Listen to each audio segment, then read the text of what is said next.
Assalamu alaikum. This is Quran Light Narrator. This is the story of the butterfly. Also the story of the life.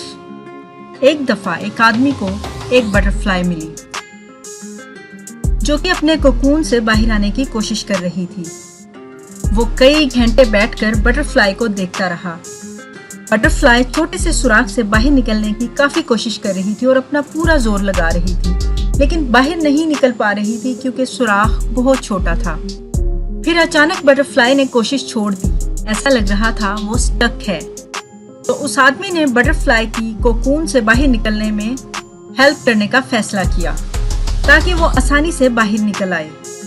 उस आदमी ने कैंची ली और उसकी मदद से सुराख को काटकर खुला कर दिया और बटरफ्लाई आराम से बाहर निकल आई, लेकिन उसकी बॉडी सूजी हुई और पर छोटे और सिकुड़े हुए थे। उस आदमी ने इस बारे में कुछ ना सोचा और वहां बैठा बटरफ्लाई के परों के बड़े होने का इंतजार करता रहा, जिससे बटरफ्लाई को उड़ने में सपोर्ट मिले। लेकिन ऐसा कभी ना हुआ। वो बटरफ्लाई कभी ना उड़ पाई और उसने अपनी बाकी सारी जिंदगी सूजे बदन और छोटे परों के साथ रेंगते हुए गुजार दी।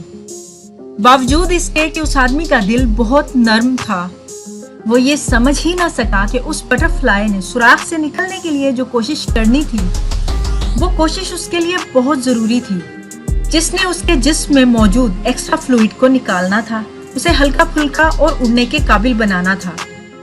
और यही अल्लाह का बनाया हुआ तरीकेकार था। ना उसने पूरी तरह कोशिश की, ना वो उड़ने के काबिल बन पाई जब वो कोकून से बाहर आई। तो आप जिंदगी में देखें, अपनी जिंदगी में देखें, आपकी स्ट्रगल्स आपको मजबूत बनने में मददगार साबित होती हैं। बगैर स्ट्रगल्स के ना तो आप मजबूत बन सकते हैं और ना ही आप कभी ग्रो करेंगे। हमें अपनी जिंदगी में आने वाली मुश्किलों से खुद लड़ना होगा। दूसरों के सहारे नहीं लेने, सहारे हमें कमजोर बनाते हैं। जाएं और अपना रास्ता खुद बनाएं। Be your own man. This is Quran Light Narrator. Thanks for watching. Hit the like button if you like the story. Allah Hafiz.